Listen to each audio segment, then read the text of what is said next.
Bonjour chers amis, nous continuons à nous laisser guider par l'évangile de Saint Jean, la première partie de l'évangile de Saint Jean, celle qui est l'évangile des signes.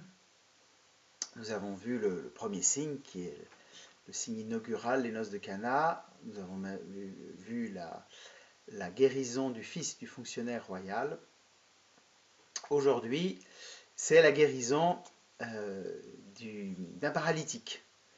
Alors c'est au chapitre 5 de l'évangile de Saint Jean, les versets 1 à 16.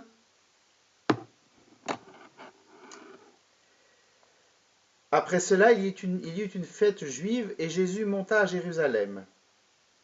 Or, à Jérusalem, près de la porte des brebis, il existe une piscine qu'on appelle en hébreu Betzata. Elle a 5 colonnades, sous lesquelles était couchée une foule de malades, aveugles, boiteux et impotents. Il y avait là un homme qui était malade depuis 38 ans. Jésus, le voyant couché là, et apprenant qu'il était dans cet état depuis longtemps, lui dit « Veux-tu être guéri ?» Le malade lui répondit « Seigneur, je n'ai personne pour me plonger dans la piscine au moment où l'eau bouillonne, et pendant que j'y vais, un autre descend avant moi. » Jésus lui dit « Lève-toi, prends ton brancard et marche. » Aussitôt l'homme fut guéri. Il prit son brancard, il marchait. Or ce jour-là était un jour de sabbat. Les Juifs dirent donc à cet homme que Jésus avait remis sur pied, « C'est le sabbat. Il ne t'est pas permis de porter ton brancard. » Il leur répliqua, « Celui qui m'a guéri, c'est lui qui m'a dit, « Prends ton brancard et marche. » Ils l'interrogèrent, « Quel est l'homme qui t'a dit, « Prends ton brancard et marche » ?» Mais celui qui avait été rétabli ne savait pas qui c'était. En effet, Jésus s'était éloigné, car il y avait foule à cet endroit. Plus tard, Jésus le retrouve dans le temple et lui dit « Te voilà guéri, ne pêche plus, il pourrait arriver quelque chose de pire. » L'homme partit annoncer aux Juifs que c'était Jésus qui l'avait guéri, et ceux-ci persécutaient Jésus parce qu'il avait fait cela le jour du sabbat. Alors nous ne sommes plus à Cana, toute petite bourgade de Galilée. Nous sommes à Jérusalem, la grande Jérusalem, la cité du roi David, et nous sommes juste à côté du temple. Voilà, là, ce miracle-là, ce signe-là, il va marquer une étape importante, parce que justement c'est Jérusalem. C'est la ville du roi David, c'est le temple. Vous savez que dans le temple, il y avait une interdiction faite, qui était une sorte d'interdiction symbolique, mais qui pesait quand même. On ne pouvait pas rentrer dans le temple si on était aveugle ou boiteux. Ça remontait à l'époque de David, où en fait les aveugles et les boiteux étaient considérés comme inaptes à pouvoir se présenter devant Dieu, parce qu'il y avait quelque chose qui était faussé. Et souvent, quelquefois, même à l'époque, on pensait que c'était même parce que ils étaient pécheurs. Voilà. Ils portaient une espèce d'impureté qui les rendait incapables de se présenter devant Dieu. Donc, les boiteux, enfin, ceux qui ne peuvent pas se déplacer, et les aveugles, ceux qui ne peuvent pas voir, ne peuvent pas rentrer dans le temple. Et cet homme est boiteux, c'est boiteux, radicalement boiteux, parce qu'il est paralysé, il ne peut pas marcher, il ne peut pas se lever. Alors Jean ne nous dira pas quelle maladie, c'est pas son propos, mais voilà, cet homme ne peut pas se déplacer par lui-même. Il n'y a pas cette autonomie propre. Et cette piscine, Betzata, elle est juste derrière le temple. Quand on va visiter Jérusalem, c'est là où est l'église Sainte-Anne, qui est un territoire français à Jérusalem.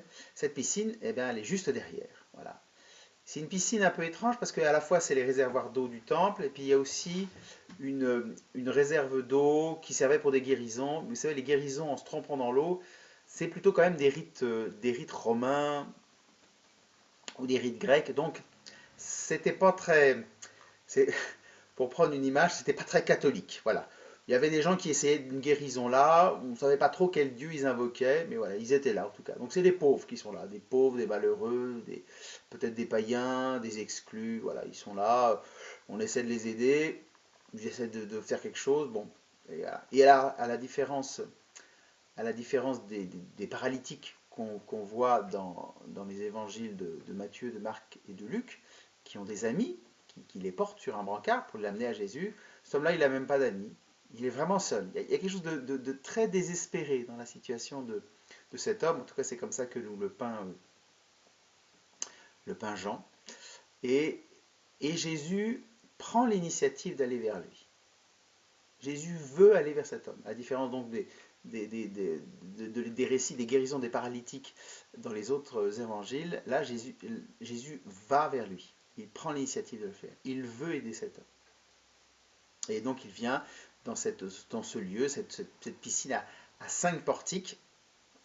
Alors il y a eu toute une théorie assez complexe pendant longtemps pour savoir qu'est-ce que le sombre 5 devait représenter, jusqu'au jour où dans les années 95-96, on a finalement fait des fouilles très approfondies, et là en fait on a trouvé tout simplement qu'il y avait que 5 c'était tout simplement parce qu'il y avait c'était la forme physique de la piscine. En fait, c'était ce que Jean décrivait, c'était en fait de manière extrêmement précise à quoi ressemble cette piscine, qui ressemble à un rectangle avec des portiques, donc les quatre portiques qui entourent, et un portique central qui coupe en deux, qui fait une rampe qui coupe en deux le bassin, et qui est aussi un portique. Voilà, donc 5 portiques. Donc voilà, et alors de fait c'est intéressant de voir qu'effectivement Jean tout d'un coup met des détails extrêmement précis pour bien montrer qu'en fait il n'est pas en train de raconter des histoires hors du temps. Son récit est un récit recomposé, mais il utilise des éléments qui sont tous des éléments très très solides, et très solides, voilà, et très très appuyés. Voilà. Donc dans cette piscine à 5 portiques, Jésus va voir cet homme et lui dit: veux-tu être guéri? En grec, igéié, igénié, c'est veux-tu devenir saint? S-A-I-N. Voilà, veux-tu retrouver la santé? Et évidemment, c'est le souhait de cet homme. Et donc Jésus le guérit tout de suite. Voilà. Et il se dresse, lève-toi et marche. Le lève-toi, en grec là aussi, le verbe utilisé, c'est le même mot que Jésus utilisera pour expliquer sa résurrection. Il va se lever d'entre les morts. En fait, cet homme-là, symboliquement, c'est l'homme dans le péché, c'est l'homme perdu, c'est l'homme qui ne peut plus avoir son autonomie spirituelle et qui, d'une certaine manière, habite une forme de mort intérieure, de mort qui est le péché en fait, de mort, et Jésus vient lui redonner vie, redonner puissance de vie. Voilà, il le rend saint. Et il le remet dans une responsabilité. Mais ça, on le verra après. C'est la fin du récit. Le Seigneur Jésus nous restaure dans notre capacité à marcher librement à la suite du Seigneur, mais il y a quelques responsabilités derrière. Et cet homme est guéri. Simplement, Jésus avait fait ça. Ce jour-là était le jour du sabbat. Et c'est là-dessus que les Juifs qui rencontrent cet homme butent. Ils disent, mais on n'a pas le droit de guérir au jour du sabbat. Voilà, le jour du sabbat, c'est le jour du repos. On ne travaille pas, on ne fait pas de commerce, on ne fait pas ses affaires. Voilà.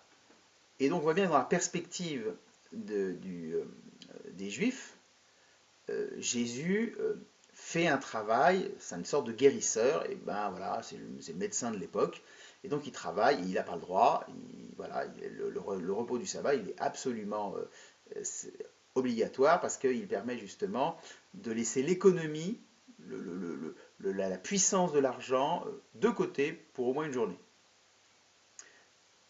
Mais ils ne comprennent pas du tout le sens que Jésus va apporter. Déjà, Jésus ne s'est pas fait payer. Il n'a pas guéri cet homme en utilisant un art ou une façon de faire. Il l'a guéri par la puissance de Dieu. Donc en fait, Jésus ne va pas contre le commandement du sabbat. Il va au contraire manifester que le sabbat, qui est le jour de l'attente de la reprise de la semaine, mais d'abord plus profondément l'attente de la venue de Dieu, l'attente du jour du Seigneur. Et Jean fait tout un jeu dans ce truc, dans son texte pour dire: or, ce jour-là était un jour de sabbat. Et il appuie sur jour, pour bien nous faire comprendre qu'en fait, le jour, dans la Bible, c'est, quand on dit le jour tout court, comme ça, c'est une allusion à la venue du Seigneur, au jour du Seigneur. Le jour où le Seigneur viendra transformer toute chose. En fait, ce que Jésus fait, c'est qu'il accomplit. À quoi sert le sabbat? À attendre le jour du Seigneur. Et bien maintenant que le jour du Seigneur est venu, ben voilà, le sabbat s'efface. Le sabbat n'attend plus. C'est arrivé. On voit bien qu'il y a une difficulté là, et que les Juifs ne veulent pas entendre qu'en fait, Jésus est en train de montrer le jour, l'avènement du Seigneur, le jour eschatologique, le jour où le Seigneur va transformer le monde, guérir le monde, donner le salut au monde. Ils ne veulent pas rentrer là-dedans. Parce qu'évidemment, s'ils rentrent là-dedans, ça veut dire que ce Jésus, dont ils se doutent bien, tiens, c'est qui cet homme? Pourquoi il fait ça? Ça va obliger les hommes à se poser cette question, mais alors cet homme-là, ne serait-il pas le Messie? Et toute l'opposition va être justement de dire, celui-là ne peut pas être le Messie. Celui-là, il ne peut pas ressembler à ce que doit être pour nous le Messie. On a une idée assez, voilà, les contradicteurs de Jésus ont une idée assez précise de ce que devait être le Messie, et Jésus ne colle pas dans le cadre. Il n'a pas la tête de l'emploi. Et pourtant, il fait des miracles. Et pourtant, il restaure cet homme dans sa dignité et dans sa puissance, ce qui fait que cet homme-là peut entrer dans le temple. Et la deuxième rencontre que Jésus fait avec cet homme, c'est dans le temple. Voilà, cet homme maintenant peut être en communion avec Dieu, peut se présenter comme fils libre devant Dieu. Et Jésus lui dit, voilà, te voilà guéri, te voilà saint. Tu as été restauré dans ta capacité à pouvoir être avec Dieu. Prends garde à ne pas perdre ça. Continue à marcher et avancer en suivant la loi du Seigneur, le bien du Seigneur. Vous savez qu'en hébreu, il y a un jeu de mots qu'on utilise entre le fait de marcher, se déplacer, et marcher, suivre les commandements de Dieu. Voilà. Marcher sur le chemin de Dieu, c'est avoir une vie conforme à ce que Dieu demande. Et donc là, en fait, Jésus joue là-dessus pour nous expliquer, te voilà guéri, ne pêche plus. Il pourrait t'arriver quelque chose de pire. Te voilà saint. Te voilà rendu à ta liberté. Voilà. Continue à marcher sur le chemin du bien, continue à avancer sur le chemin du bien, il peut t'arriver pire encore, si tu oublies que ce chemin du bien. C'est-à-dire que tu pourrais perdre, non pas ta guérison physique, mais la guérison spirituelle, ce que Jésus est venu apporter. C'est aussi un avertissement pour nous assez précis. Hein. Lors du baptême, le Seigneur nous a restaurés dans la plénitude de notre capacité à connaître Dieu, à prier Dieu, à vivre avec Dieu. C'est un cadeau extraordinaire. Gardons-nous d'oublier ce don-là et de tout perdre en nous enfermant de nouveau dans le péché, en entrant dans une vie qui est une vie finalement en opposition avec Dieu. Il nous arriverait alors pire encore. L'avertissement de Jésus est un avertissement de salut, mais un avertissement qui te renvoie d'abord à notre vie morale, à notre conduite à la suite du Seigneur, une conduite où nous essayons de vivre en étant des hommes, comme le dit Paul, pieux, justes. Voilà. Troisième signe, qui est une façon pour nous de nous rappeler qu'au moment où nous arrivons dans la semaine sainte, au moment où nous allons fêter la grâce de notre baptême, Pâques c'est ça, nous fêtons la grâce de notre baptême. Si le Christ est mort et ressuscité, c'est pour pouvoir nous donner cette grâce de mort et de résurrection dans notre baptême. Voilà, ben, au moment où nous avançons vers la fête de notre baptême, n'oublions pas de ne plus pécher pour qu'il ne nous arrive pas pire encore. Voilà, que le Seigneur vous garde, qu'il vous protège sur votre chemin.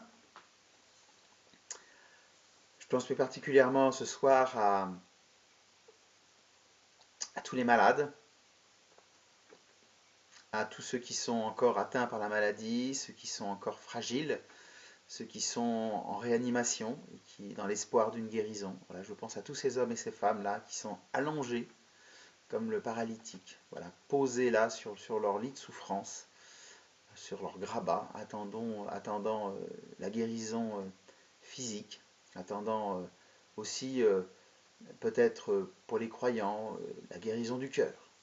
Voilà, prions pour eux, pour que leur chemin soit un vrai chemin de guérison, pour qu'ils deviennent saints, dans le premier sens, dans le sens que nous avons entendu, en retrouvant la santé, mais surtout pour qu'ils deviennent aussi saints, S-A-I-N-T, voilà, qui est la vraie guérison, la guérison ultime qui fait que là, plus personne ne peut nous rendre malades si nous rendre malades. Plus personne ne peut. Nous ne pouvons plus être dans la vraie maladie qui entraîne dans la destruction si nous prenons sérieusement le chemin de la sainteté. Voilà, prions pour les malades, pour ceux qui sont en réanimation, et que le Seigneur vous bénisse.